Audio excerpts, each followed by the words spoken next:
I do want to do a BMF film because you've been entertained by a lackluster, small budget series. Now it's time to do a big budget film.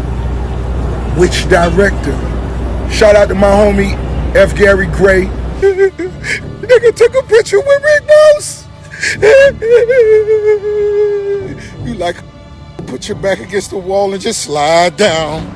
You already know, car show going down June 7th. Get online right now, get your tickets right now, but for the hustlers.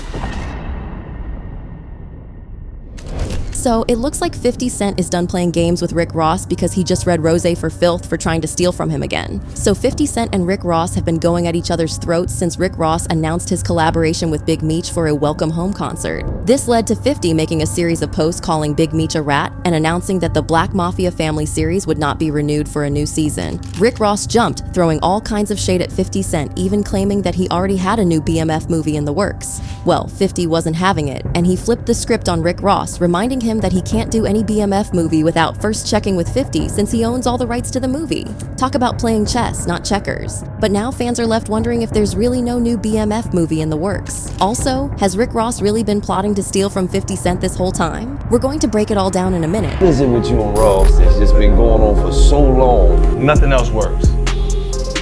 For him, outside of mentioning me. When things get bad, you mention me. It gets covered first. I get covered across the board. They get covered on the hip-hop blog. It is what it is. The back and forth between 50 Cent and Rick Ross has been pretty intense, not just because it involves so many other people, but also because these two guys have been sworn enemies since day one. But everything came to a head recently when Rick Ross and former drug kingpin Big Meech announced that they were linking up for a concert in February. The concert was supposed to be a welcome home concert for Big Meech, who has been in jail since 2008. Big Meech, whose real name is Demetrius Flannery, was the ringleader of the infamous drug trafficking and money laundering organization, the Black Mafia Family. Big Meech and his brother, Terry Southwest T. Flannery, started their operations on the streets of Southwest Detroit in the late 1980s. They ran a tight ship, took loyalty very seriously, and had a well-organized structure of operations. All of this combined gave rise to an organization that was practically untouchable by rivals or the feds. But all of that changed in 2003 when the DEA and FBI joined forces for a sting operation called Operation Motor City Mafia, which resulted in the arrest of some of the members of the BMF.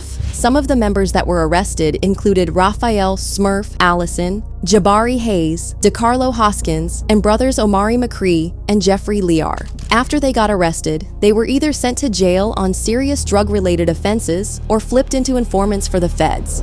By 2005, the Black Mafia family had so many holes you could use it to drain pasta. This resulted in a search and seizure of the BMF's safe houses, leading to the seizure of millions worth of assets, drugs, firearms, and cash. It also led to the arrest of the top-ranking officers of the BMF, including Big Meech and his brother Terry. The Flannery brothers were charged with conspiracy to distribute 5 kilos or more of coke, possession with intent to distribute more than 500 grams, conspiracy to launder monetary instruments, and 2 counts of possession with intent to distribute more than 5 kilos. The case dragged on until 2008 when Big Meech was finally sentenced to 30 years in jail. Now here's where it gets shady. In October last year, it was announced that Big Meech was getting released from jail. He'd spend a few months in a rehabilitation program before getting officially released in August this year. But as we said earlier, Big Meech was sentenced to 30 years. Even with counting the time served, he still had a couple of years to spend behind bars before getting released. This led to speculations that Big Meech had cut a deal with the feds to get out of jail early. See, even before 50 Cent outed Big Meech as a snitch, there were already rumors suggesting that he was a federal informant.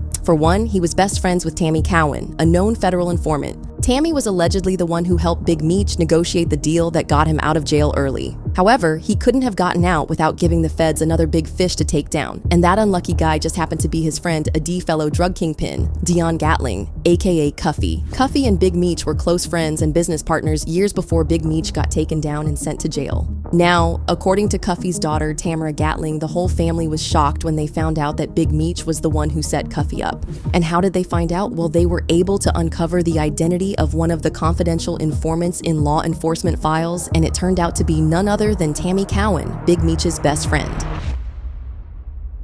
Tamara Gatling, I'm making this recording in regards to my dad. He's Dion Gatling. Most people know him as Cuffy. But I wanted to make this recording so I can shed light on some facts. My dad was set up by one of his best friends, which is Demetrius Flannery, also known as Big Meech. My dad and Meech have been friends for 30 years plus. I've known Meech my whole life. I look at him like an uncle. Like, this situation has been completely devastating on so many different levels, and there's still so many questions that aren't answered. At this point, I can only shed light on what I know for sure to be facts, and hopefully one day I will have the complete truth. But in 2011, around that time, Meech reached out to my dad in regards to creating a BMF movie. So Meech hooked my dad up with a woman named Tammy Cowan. At the time, Tammy was Meech's power of attorney. Also, she owned the life rights. So my dad was working with Meech, Tammy, T, basically trying to work on a movie. Finally arrested my dad and we received the discovery. He knew exactly who CS1 was, and he told me and my mom that it was Tammy Cowan's. At that time, we really did not want to believe. We wanted to give Meech the benefit of the doubt. It was really, really hard to believe that Meech would set my dad up. It was almost unbelievable. So we were able to like reach out, get a message to Meech, and basically let him know that Tammy was an informant. We later received a message from him saying that it had to be a misunderstanding. Just call her, she'll straighten this out, so on, so on. And at this time, my dad was like, I'm not dumb, I'm not about to call an informant. Cuffy himself had a lot to say about it in a leaked jail phone call, where he broke down how Meech lined him up for the feds. How did Meech have information on you and give it to Tammy so you could get caught up in it? How did that happen? So that means you got to go back to the movie. Okay, so let me take them back.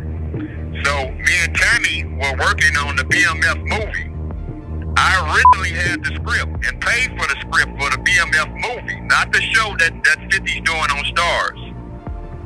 But I originally paid for the script for the BMF movie, so we were shopping the movie. So Tammy was involved at that time, which is CS1. Tammy Cowan, CS1, had all Meech's life rights. Right. And what year was that? This all the way back in 09, 2010. Okay. So we proved that there was a legitimate business. Right. Legal business. Right. So, Meech, so let's take it back. The original target was the guy by the name of Fidel Suarez. That was a Mexican cartel member out of California. He was the initial target. Right. Fidel Suarez was the initial target out of Cali. His name is in the paperwork. Right, that's Tammy was trying to get Suarez. But here's the thing, we can all agree that spending 30 years in jail is more than most people can bear. So if we're all being honest, it makes sense that someone would want to do everything to get out, even if it means being forever labeled a snitch. But according to WAC 100, Big Meech compromised himself even further by doing business with Tammy and selling his life rights to her. What I'm saying is, let's just say that Meech didn't know about, Tammy was gonna set up Cuffy and the Mexican Suarez or whatever, right? Right. But after he's found out, because everybody knows she's an informant now, they're still doing the show with her. They're still dealing with her. She was still on the red carpet for BMF with Lil Meech and all them. Don't you feel like that's dishonorable, bro? Like to still be dealing with her knowing that she got your man banged for 30 years? Yeah, it's definitely, if it happened like that, it's definitely dishonorable, but you have to look at something else. Like if she owned everything, if she owned the rights to that, like you're not getting her off the red carpet. Like you understand that too? That's her. So yeah, but you still got the option to not do business with her though, bro. Yeah, but not doing business with her is giving her your whole life story too, for sure. The reason why all of this is important is this whole back and forth between Rick Ross and 50 Cent, where 50 Cent called Big Meech a rat. He shared this picture with the caption, "I think I'm Big Meech." 50 then added the caption, "The biggest mistake he ever made was not sustaining his relationship with Tammy Cowan." Her tell-all docu reveals the truth.